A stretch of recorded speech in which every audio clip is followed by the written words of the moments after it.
So we are in this environment with very high inflation and also with very, very strong hiking interest rates projections. So that's the environment that doesn't really engage any of corporations to make aggressive moves in the coming months. So that's something that will probably lower such a positive estimates that we've seen recently, earnings estimates of course, that recently has been skyrocketed. So that's something that may add some fuel to the fire of this very long extended time of stocks slumped. As a positive note, however, we may find that this manufacturing suppliers delivery times recently has peaked, and right now we are getting back to a normal, but it still may take some months, even if not years. So still there is much to be done. So recently more and more investors are claiming that there is nowhere to hide. Stocks and bonds are having the worst first half returns in history. So usually this type of environment supposed to lead us to a reversal when enough pain being experienced, we may have a rollover and possible good time ahead. But for now we still have earnings per share, as I said, some projections of earnings for the US 100 still at the very high levels.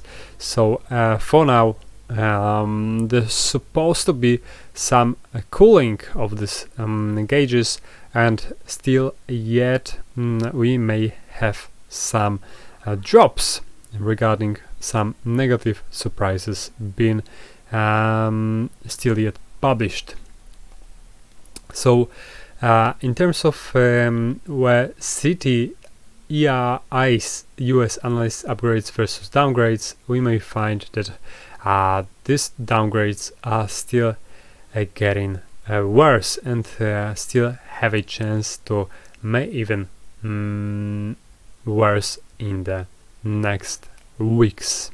Right now let's get to crypto outlook section, and we could find that BlackRock crypto ETFs bleeding biggest Canada drop in years. Funds hit with $682 million in outflows, largest since 2013.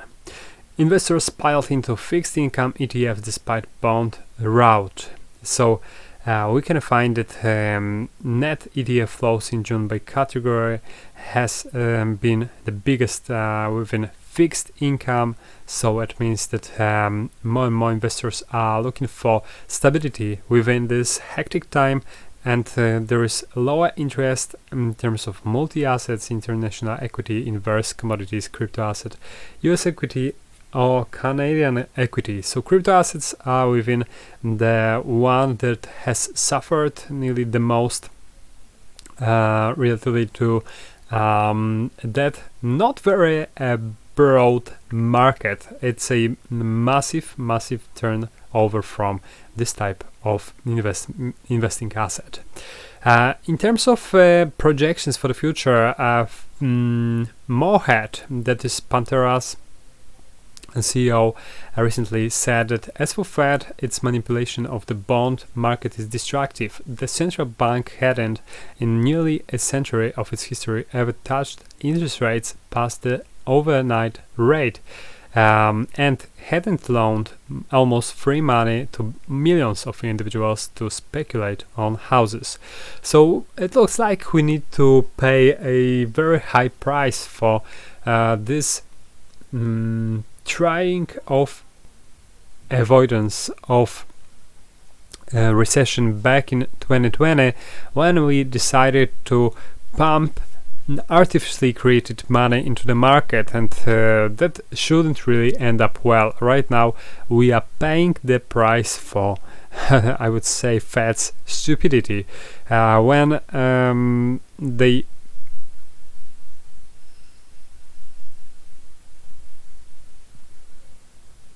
expect that the only one solution to avoiding problems is printing out money out of thin air. That's definitely something that may resemble kind of very high level of stupidity. Crypto and their genesis may be facing loss of hundreds of millions, so that's another company that may suffer from this delevering period, when we could find that with crypto industry, many of investing vehicles are connected to each other. When one collapses, it entails another, and this one shows that there might be not the last one.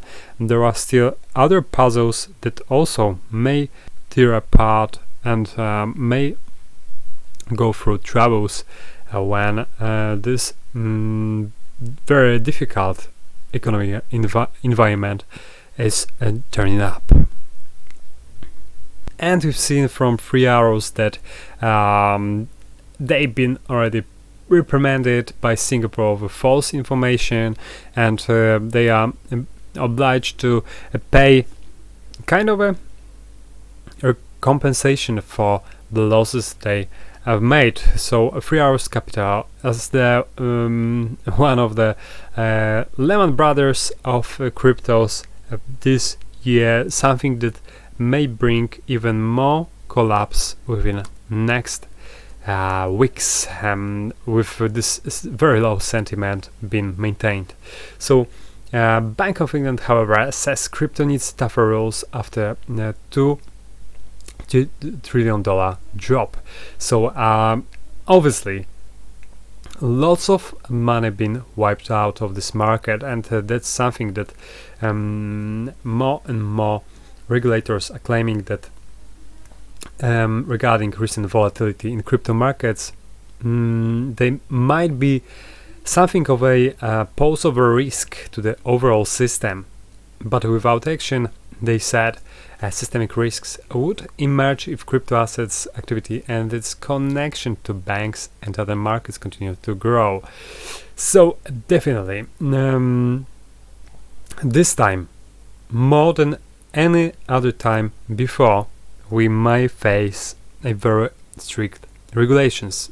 Hopefully, regulations that won't kill this industry that is very open to attracting very clever minds, and something that gives us a chance to get possibly better, possibly more independent money system in the future. The question, however, is whether the worst is over.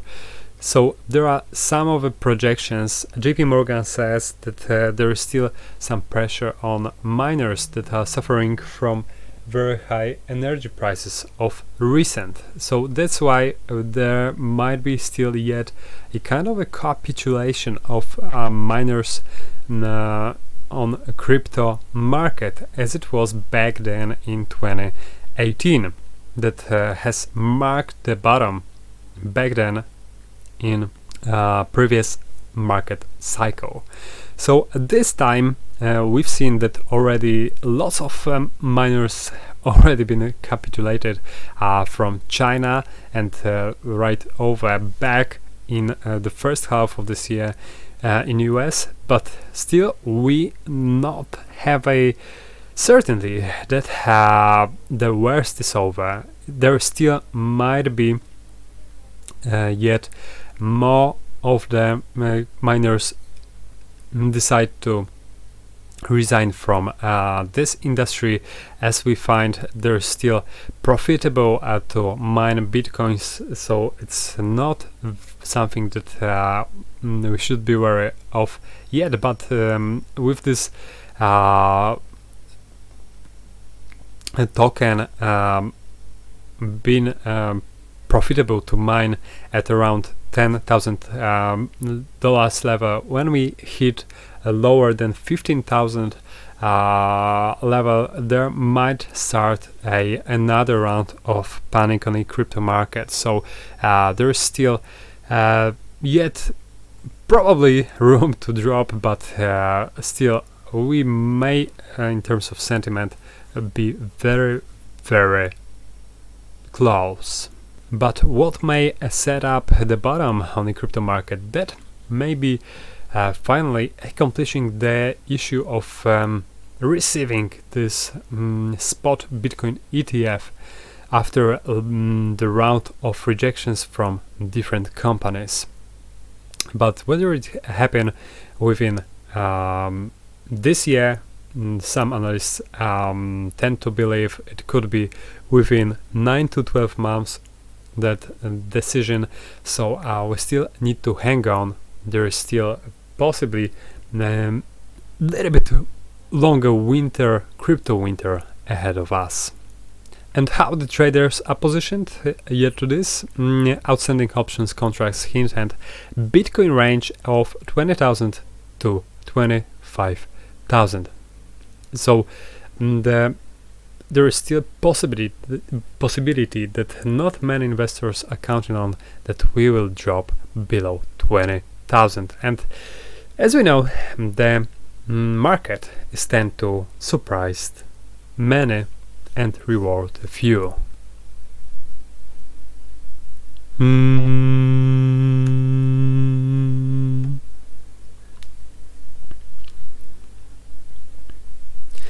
And even with this very low fear and greed index still being remained at this level, it doesn't mean we still might not be at the lowest point.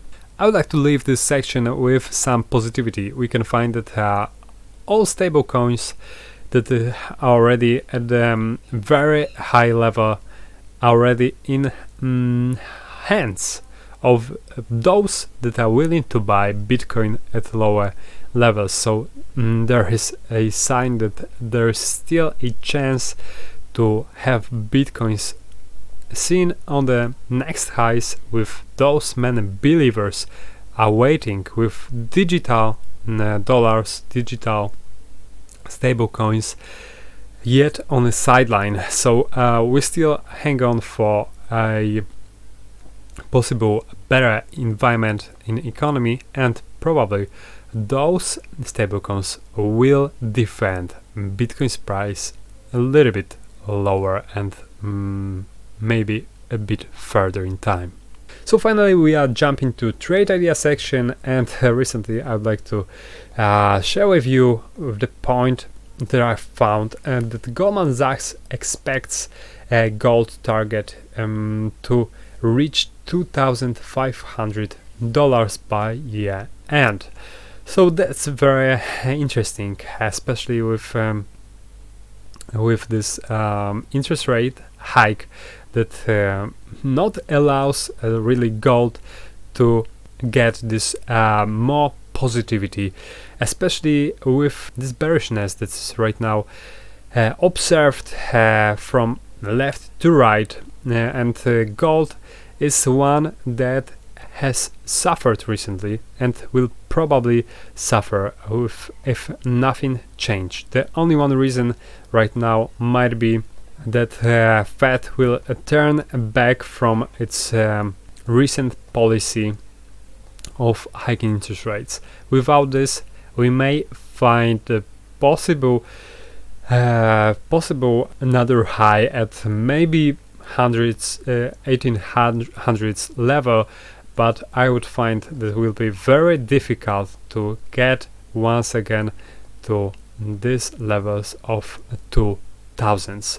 In terms of longer horizon, we may find that we are forming something that is called by a technical analyst that's double top formation, that usually is combined with a future sell-off, that we may find another levels being hit by gold at around low 1700s and yet another within maybe lower 1600s.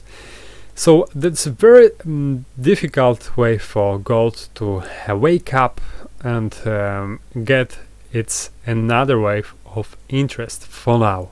However, in terms of its recent price action, I would observe especially those areas of low 17s, 90s for a possible short area. Without this return, I won't find there is a good chance to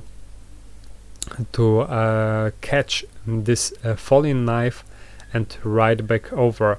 There is much of a more hesitancy that may prompt me to think there is kind of a risky right now to get the gold if you are not in this rally downwards yet. So for me, I would wait for gold to get to at least this or that area, but right now we may find a rebound within next days, but I would need to first observe a possible very strong price rebound from this 1725. Without this, I wouldn't touch it. So stay observed, stay tuned with our new episodes that will be published yet by Friday this week, and every single time I will try to publish it before open of US market. So hope you will be there. Thank you very much. If you enjoyed, hit the like button and see you next time.